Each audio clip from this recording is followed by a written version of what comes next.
আপনি কি কখনো ভেবে দেখেছেন পৃথিবীর ইতিহাসে সবচেয়ে ধনী মানুষটি কে ছিলেন? অনেকেই বলবেন ইলন মাস্ক, কেউ বলবেন জেফ বেজোস।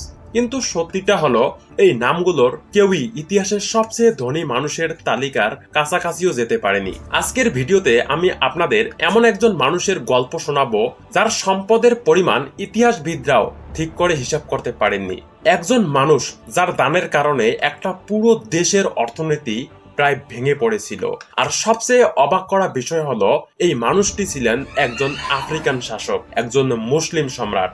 আজ আমরা যে আফ্রিকাকে দেখি, যেখানে দারিদ্র, যুদ্ধ আর অনিশ্চয়তার গল্প বেশি শোনা যায়, কয়েকশো বছর আগে সেই আফ্রিকাই ছিল পৃথিবীর অন্যতম প্রাণকেন্দ্র। বাণিজ্য, জ্ঞান, স্বর্ণ আর সভ্যতার এক বিশাল কেন্দ্র। আর সেই আফ্রিকার বুকেই পশ্চিম আফ্রিকার বিস্তীর্ণ অঞ্চলে নিজের বিশাল সাম্রাজ্য গড়ে তুলেছিলেন একজন মানুষ যার নাম মানসা মুসা। এই মানসা মুসা শুধু একজন রাজা ছিলেন না, তিনি ছিলেন মালি সাম্রাজ্যের একজন সম্রাট। এমন এক সম্রাট যার হাতে ছিল স্বর্ণ আর লবণের মতো তৎকালীন বিশ্বের সবচেয়ে মূল্যবান সম্পদ। একটা আন্তর্জাতিক প্রতিবেদনে বলা হয়েছিল, মানসা মুসা যতটা ধনী ছিলেন কারো পক্ষে ততটা ধনী কল্পনা করা সম্ভব না। মানে আমরা যতটা কল্পনা করতে পারি তিনি তার চেয়েও অনেক বেশি ধনী ছিলেন। কিন্তু আশ্চর্যের বিষয় হলো, এত বড় একজন সম্রাট, এত বিশাল এক সাম্রাজ্য, এত অঢেল সম্পদ, তবুও আজ আমরা তার নাম খুব কমই শুনি। স্কুলের বইয়ে নেই, হলিউডের সিনেমায় নেই, ইউরোপীয় ইতিহাসের আলোচনাতেও খুব একটা নেই। তাহলে প্রশ্ন আসে, কে ছিলেন এই মানসা মুসা? কোথা থেকে এলো তার এই অফুরন্ত সম্পদ?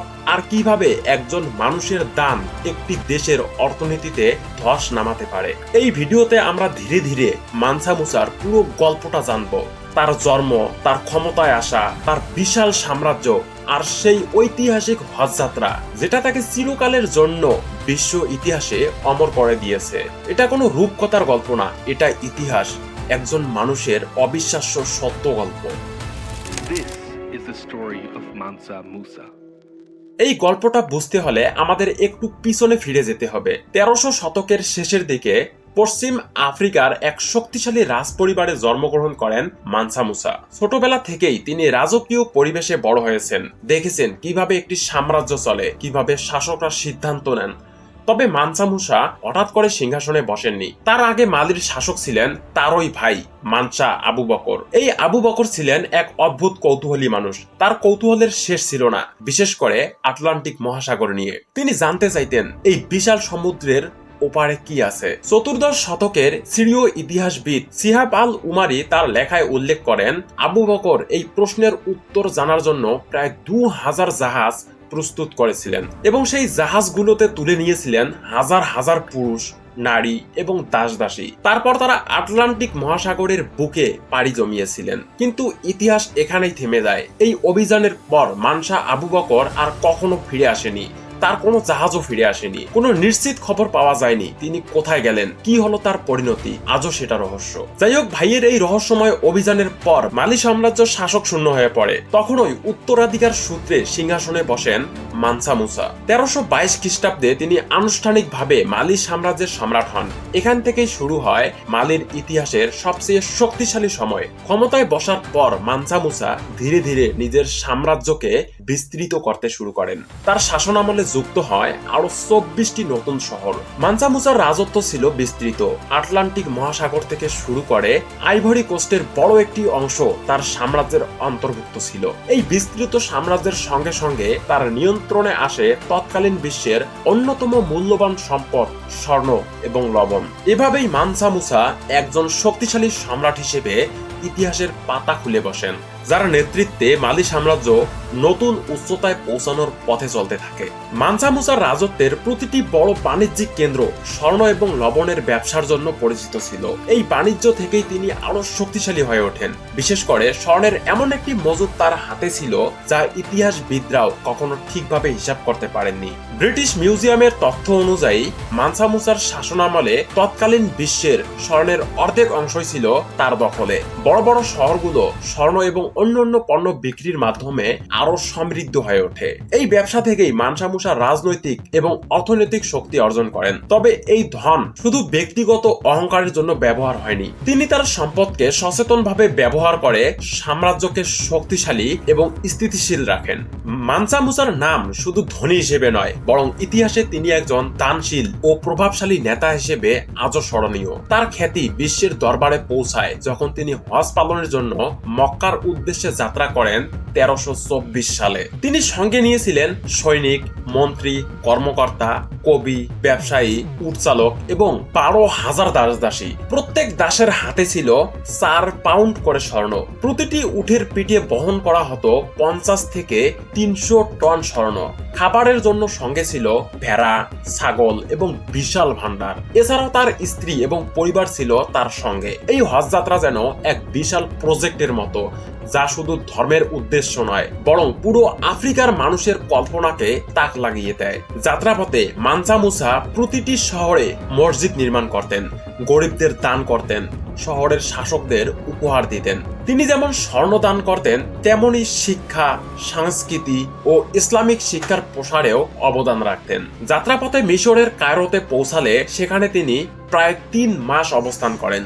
এই সময়ের মধ্যে তার দানের পরিমাণ এত বেশি ছিল যে পুরো অঞ্চলের স্বর্ণের বাজারের বিশাল মূল্যস্ফীতি দেখা দেয়। মিশরের অর্থনীতি একদম ভেঙে পড়ে, আর এই অর্থনীতি স্বাভাবিক হতে প্রায় 1 যুগ সময় লাগে। মানসা মুসা এই হজ যাত্রা শুধু এক ধর্মীয় অভিযান নয়, এটি পুরো বিশ্বের নজর কাড়ার একটি ইতিহাস।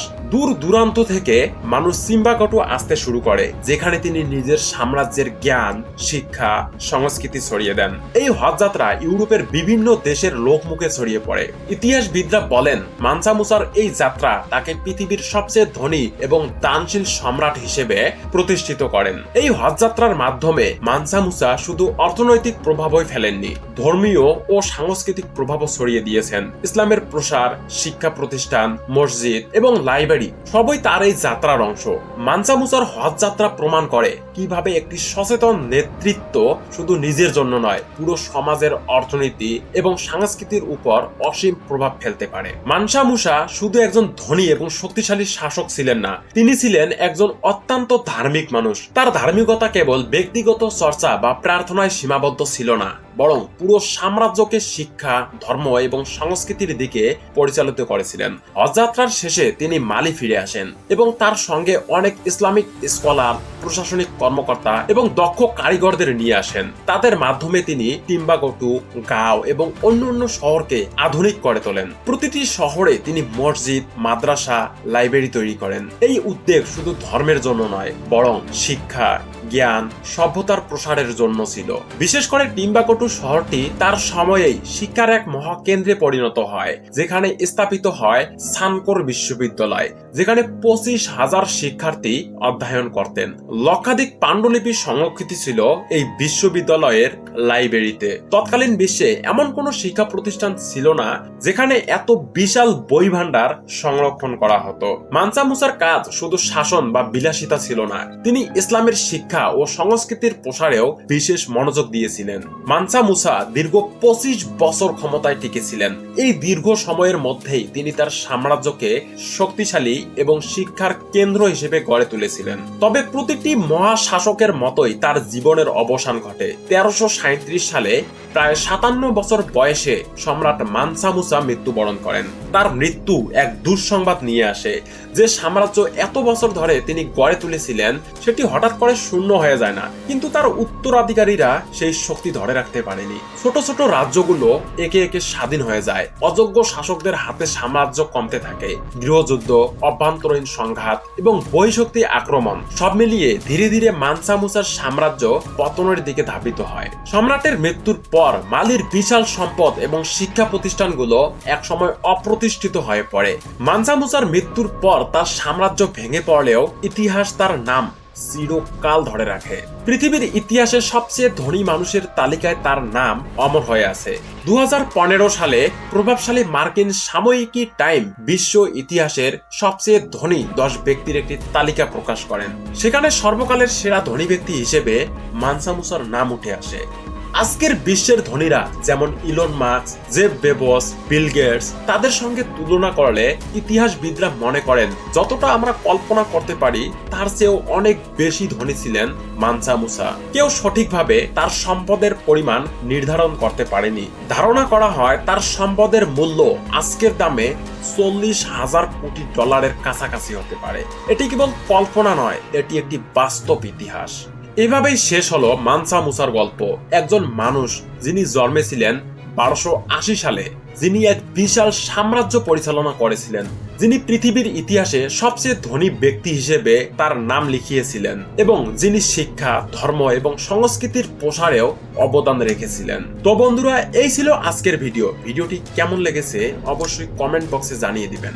আর চ্যানেলে নতুন হলে অনুরোধ করব চ্যানেলটি সাবস্ক্রাইব করুন। তো বন্ধুরা, ভালো থাকবেন, সুস্থ থাকবেন, আল্লাহ হাফেজ।